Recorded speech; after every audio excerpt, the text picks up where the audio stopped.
ॐ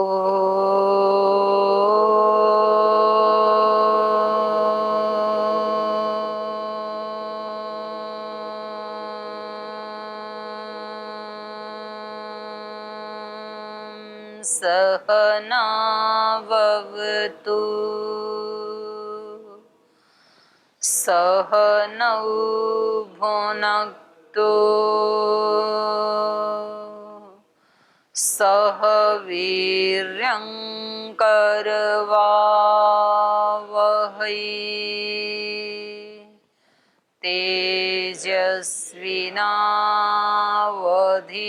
तेजस्विनावधीतमस्तु मा विद्विषावहै ॐ व्रतानां व्रतपते व्रतं चरिष्यामि तच्छकेयं तन्मे राध्यताम् इदमहमनृतात् सत्यमुपैमि ॐ शान्ति शान्ति शान्तिः।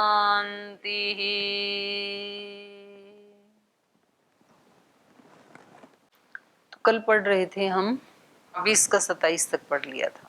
तो जब इन्होंने मारीच और सुबाहु के बारे में और उनके इतिहास के बारे में बताया तो महाराजा दशरथ को भय हुआ इनके पराक्रम को सुन करके, और इन्होंने कहा कि ज्यादा से ज्यादा मैं और मेरी सेना चलने की हिम्मत कर सकते हैं, राम को तो नहीं भेजा जा सकता है। तो इन्होंने मना ही कर दिया। तयो अन्यतरम योद्धुम यास्यामि सुहृद गणः, उन दोनों से छोड़कर, तयो अन्यतरम, उन दोनों के साथ लड़ना तो मुझे कोई समझदारी नहीं लगती, सारी सेना ही हमारी नष्ट हो जाएगी और हो सकता है मैं भी नष्ट हो जाऊं, तो उनके साथ लड़ना कोई समझदारी की बात नहीं है। तयो अन्यतरम योद्धुम यास्यामि, उनसे भिन्न अगर आपको झगड़ा करना है तो यास्यामि, मैं चलूंगा। फिर इन्होंने हिंदी में किया है कि उन दोनों में से, अन्यतर का अर्थ किया है इन्होंने किसी एक के साथ, उन दोनों में से किसी एक के साथ युद्ध करने के लिए अपने सुहृदों के साथ चलूंगा। अन्यथा तु अनुनेष्यामि भवंतम सह बांधवाः, यदि आप मुझे न ले जाना चाहें तो मैं भाई बंधुओं सहित आपसे अनुनय विनय करूंगा कि आप राम को छोड़ दें। मतलब ना ले जाना चाहें तो हम अपने घर में बैठे, ले जाना चाहें तो सेना और मैं चल सकते हैं।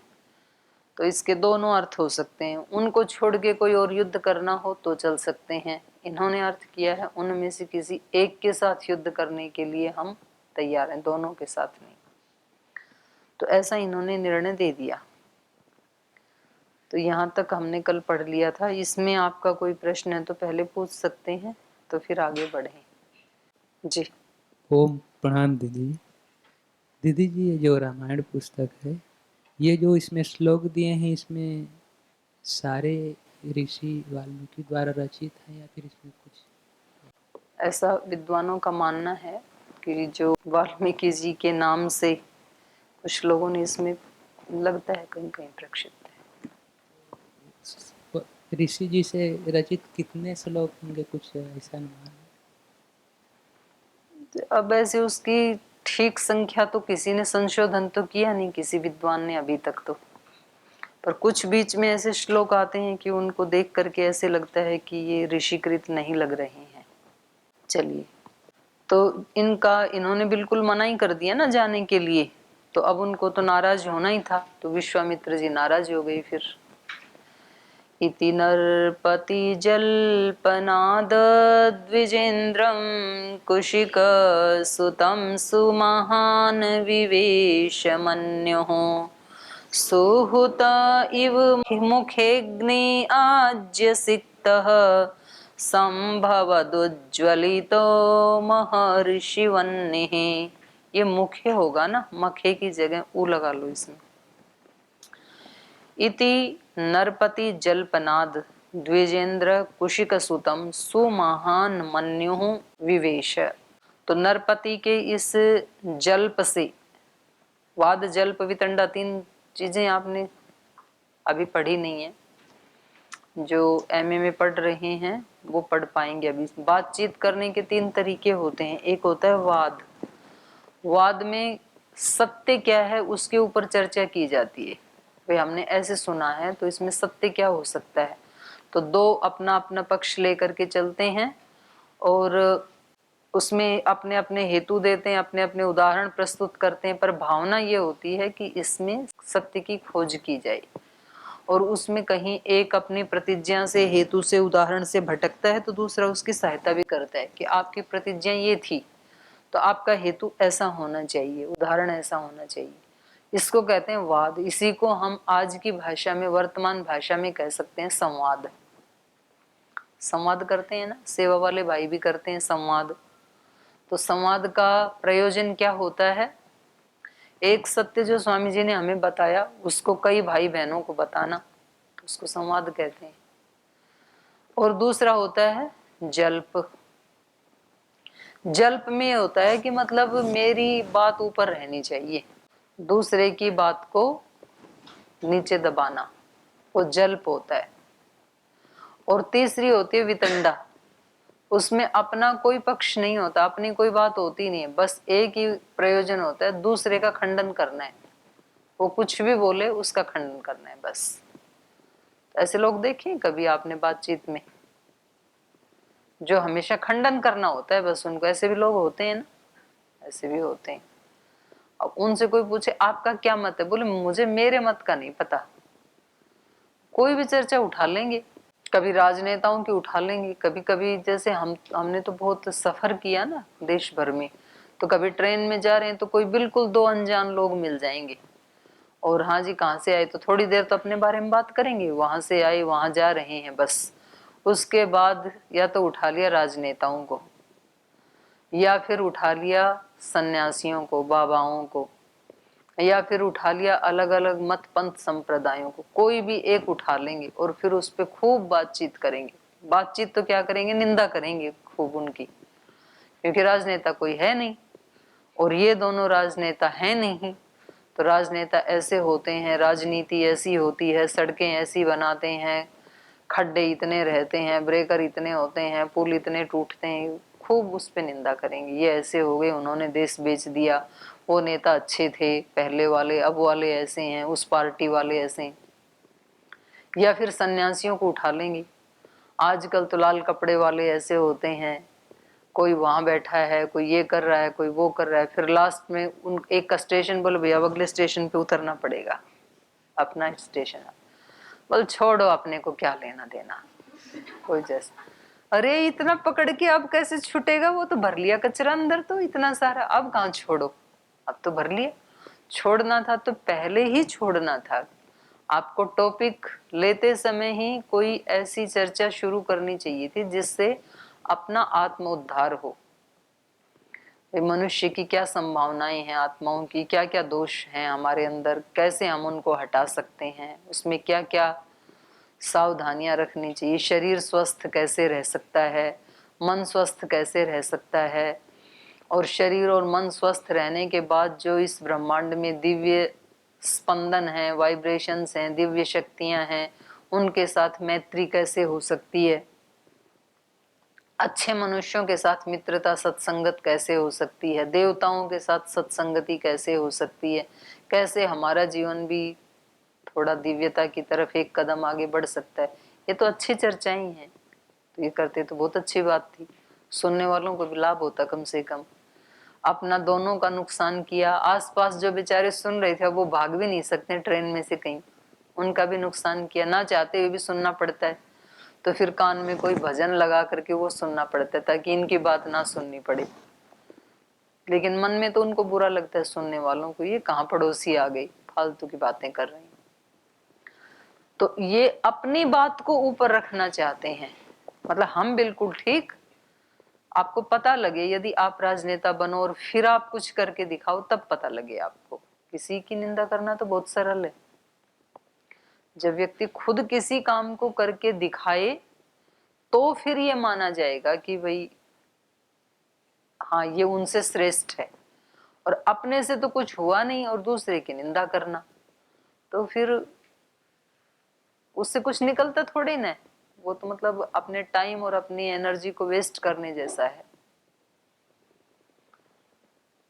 या फिर आप वैसा करके दिखाओ, तो ऐसी कुछ चर्चा करते हैं। फिर दूसरे वो उनसे भी आगे निकल जाते हैं। ये तो जल्प था।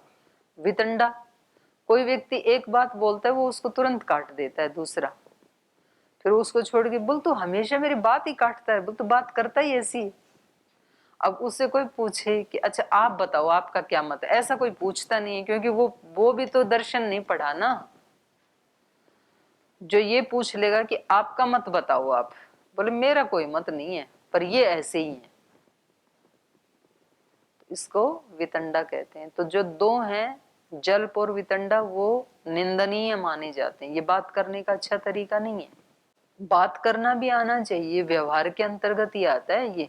तो जो 3 बातें स्वामी जी महाराज बताते हैं ना, सात्विक आहार, सात्विक विचार, सात्विक व्यवहार, तीनों चीजें सात्विक सात्विक, तो उसके ऊपर ध्यान देने के लिए इनको हटाना पड़ता है। फिर तो व्यक्ति को खुद ध्यान देना पड़ता है, मेरे आचरण व्यवहार में कितनी प्रतिशत सात्विकता है, कितनी राजसिकता है, कितनी तामसिकता है, कैसे उसको हटाना है, कहाँ कहाँ मैं सात्विक होता हूँ, कब कब राजसिक तामसिकता में चला जाता हूँ।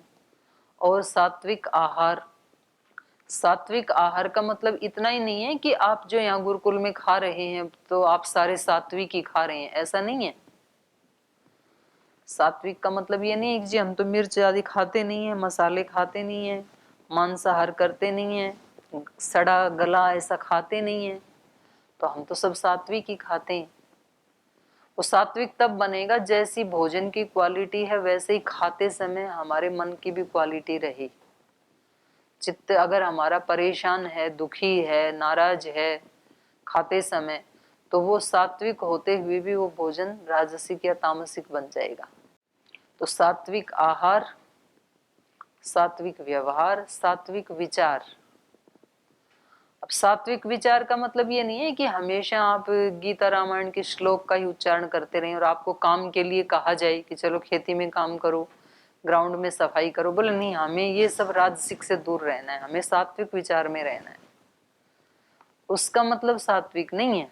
सात्विक का मतलब आप जो कर रहे हैं उस सब को भगवान की पूजा मान के करें, भगवान की भक्ति मान करके करें, भगवान का धन्यवाद करें, उसका अनुग्रह महसूस करें।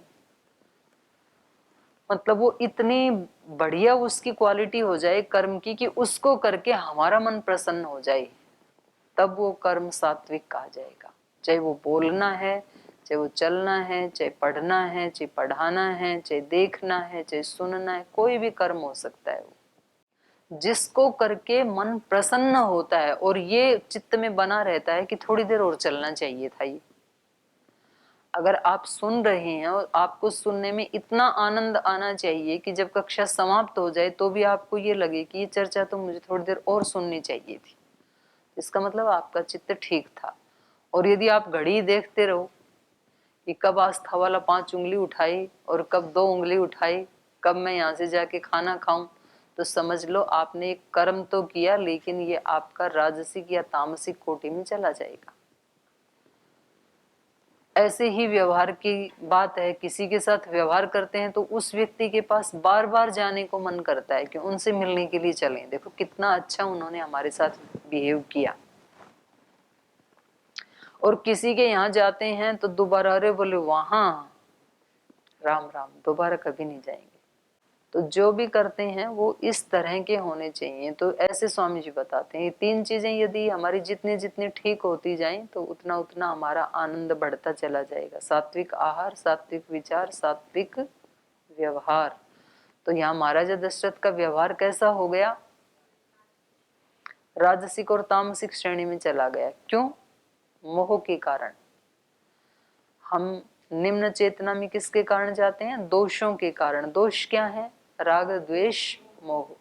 कहीं तो हम राग के कारण नीचे चले जाते हैं, अपनी चेतना से नीचे उतर आते हैं, अपने स्वरूप से नीचे चले जाते हैं। कारण क्या है? राग। ये जितने अपराध हो रहे हैं समाज में, कहीं दुराचार, व्यभिचार, बलात्कार, रेप, लूट, डकैती, किडनैप, ये सारे अपराध किसके कारण होते हैं? राग और द्वेष के कारण। या तो शरीरों से, संपत्ति से राग होता है तब ये काम किए जाते हैं, या तो शरीरों से किसी की संपत्ति से द्वेष होता है तब ये काम किए जाते हैं। और मोह, मूढ़ता तो है ही सबके पीछे। मोह वही चित्ते, चित्त का स्थिर न होना, चित्त का संतुलित न होना। तो इसलिए शाम को जब आप संध्या करते हैं ना, उपासना करते हैं, तो रोजाना एक बार अपने सुबह उठे थे तब से लेके और शाम को जब उपासना करें तब तक सारे कामों को एक बार शांत होकर के देख लिया करें कि सुबह उठते ही मैंने मंत्र पाठ किया, उस समय मेरे चित्त की स्थिति कैसी थी? बहुत ऊंची थी या सामान्य कोटि की मेरे चित्त की स्थिति थी या बहुत निम्न थी? कैसे किया था मैंने वो काम? खाना खाते समय कैसी स्थिति रही मेरी? पाठ पढ़ते समय कैसी चित्त की स्थिति रही? उसको कैसे किया जा सकता है? क्या उससे भी अच्छी स्थिति बनाई जा सकती है क्या? और बनाई जा सकती है तो कैसे बनाई जा सकती है? क्या मैं उसी पाठ को ऐसा बना सकता हूं कि उपासना में और पाठ में कोई अंतर ही ना हो?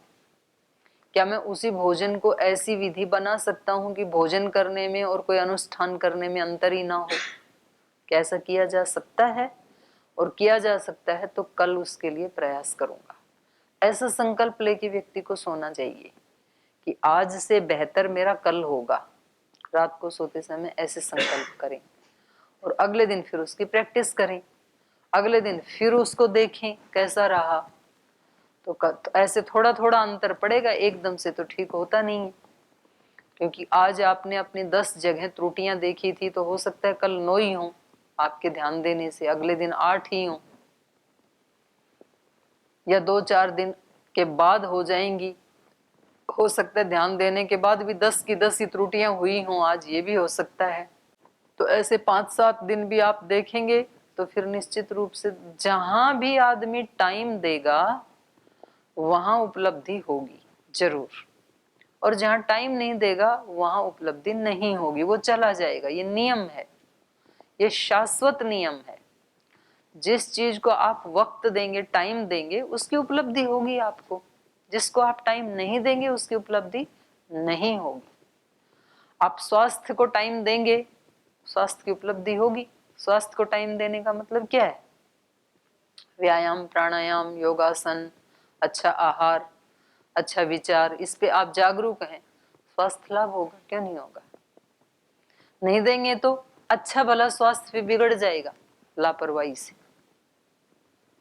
संबंधों को टाइम देंगे, संबंध सुधरेंगे। अगर आपके पास संबंधों के लिए टाइम नहीं है, संबंध बिगड़ जाएंगे थोड़े दिन में। आप कमाने में लगे हैं केवल, और घर वालों के लिए टाइम ही नहीं है, संबंधों के लिए, तो वो फिर ज्यादा लंबे नहीं चलेंगे। फिर उनमें तनाव आ ही जाएगा, क्योंकि उनको अपेक्षा है। बच्चों के लिए टाइम नहीं है, माता पिता के लिए टाइम नहीं है, पति पत्नी के लिए टाइम नहीं है, तो फिर कैसे चलेंगे? आपको पढ़ाई के लिए आप टाइम देंगे तो आपको ज्ञान की उपलब्धि होगी, क्यों नहीं होगी? और यदि आप इसके लिए टाइम ही नहीं देते, यहाँ क्लास में आके बैठे और अगले दिन क्लास में आके पुस्तक खोली, तब कैसे ज्ञान की उपलब्धि होगी? आपने टाइम ही नहीं दिया। और क्लास में भी रहते हुए यदि 100% इसी को टाइम दिया तो क्लास में भी बहुत उपलब्धि हो जाएगी। वरना तो क्लास में बैठ के भी आपने पुस्तक सामने रख के भी पुस्तक को और क्लास को टाइम नहीं दिया, आपका मन कहीं और था, तब यहाँ बैठ के भी उपलब्धि नहीं होगी। तो जिसको हम टाइम देते हैं, वक्त देते हैं, उसकी हमें उपलब्धि होती है। तो ऐसे अपने चित्त का परीक्षण करना।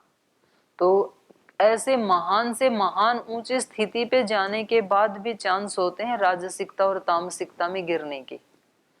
महाराजा दशरथ कोई सामान्य व्यक्ति तो है नहीं, इतने बड़े साम्राज्य के अधिपति हैं, चक्रवर्ती सम्राट हैं, अभी अभी अश्वमेध यज्ञ किया है, कितना दान किया है, कितना पुण्य किया है, तो बहुत श्रेष्ठ व्यक्ति है ना।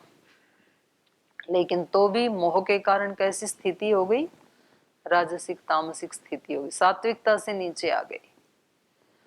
तो हम ऐसे दिन में कई कई बार अपने स्वरूप से नीचे आते हैं और फिर हमें लगता यह है कि इस व्यक्ति ने मेरे को नीचे गिरा दिया। कोई हमें गिरा सकता नहीं है अपने चित्त की स्थिति से, हम स्वयं ही नीचे आ जाते हैं राग द्वेष या मोह के कारण, बाकी कोई नहीं। जो व्यक्ति इस बात में बहुत प्रायोरिटी देता है, बहुत उसमें सावधान रहता है कि बाकी का नुकसान हो तो चलेगा लेकिन चित्त की स्थिति को नहीं बिगड़ने दूंगा, तो वो प्रतिकूल परिस्थितियों में भी अपने आप को संभाल के रख लेता है और वो परिस्थितियां वो टल जाती हैं, वो उनसे बाहर हो जाता है, सुरक्षित। आग में से भी व्यक्ति जिंदे निकल जाते हैं, नहीं जलते हैं, अगर उनको उससे पार जाने की टेक्निक आई तो, भागने की टेक्निक आई तो। और नहीं तो लापरवाही में घर में बैठे बैठे भी उसको चिपट के बिजली को मर जाएंगे, फिर लगा ही लेंगे कहीं ना कहीं। तो इनकी इस बात को सुन करके इति नरपति जल्पनाद, उनके जल्प से, हाँ जी कहते हैं ना कि उपासना के लिए, ध्यान वगैरह के लिए हमें समय की देखना नहीं चाहिए, उसको करना चाहिए। तो जैसे अब यज्ञ के बाद मैं बैठती हूँ यज्ञशाला में ही, तो वहाँ पर एक माला करती हूँ, तो फिर वहाँ पे थोड़ा सा ऐसा शांत बैठ जाते तो बहुत अच्छा लगता है, उठने की इच्छा नहीं होती।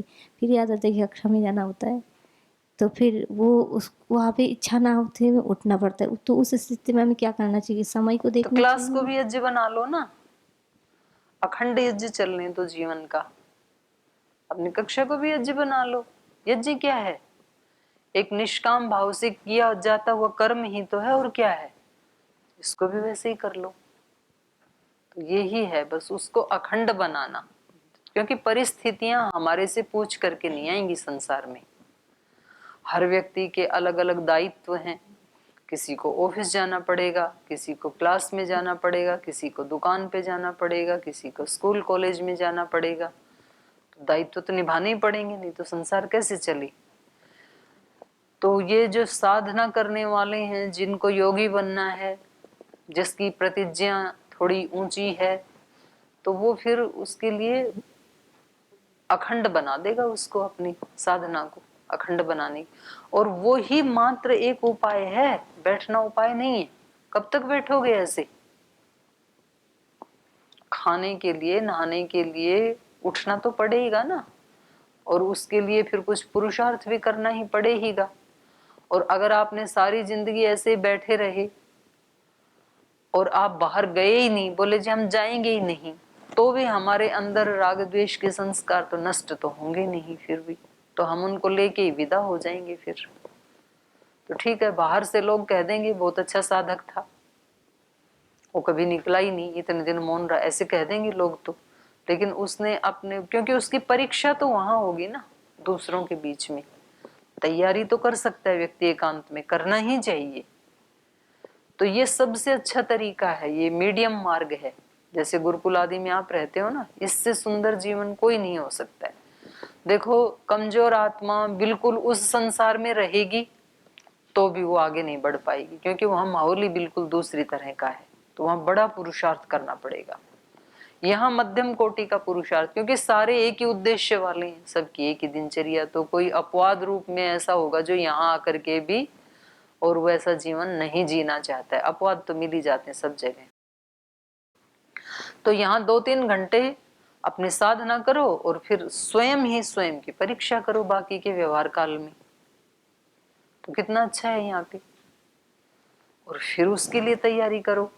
सुबह जो प्राप्त किया था तो दिन भर उसको खर्च करो, फिर रात में जो प्राप्त किया उसको फिर रात भर खर्च करो।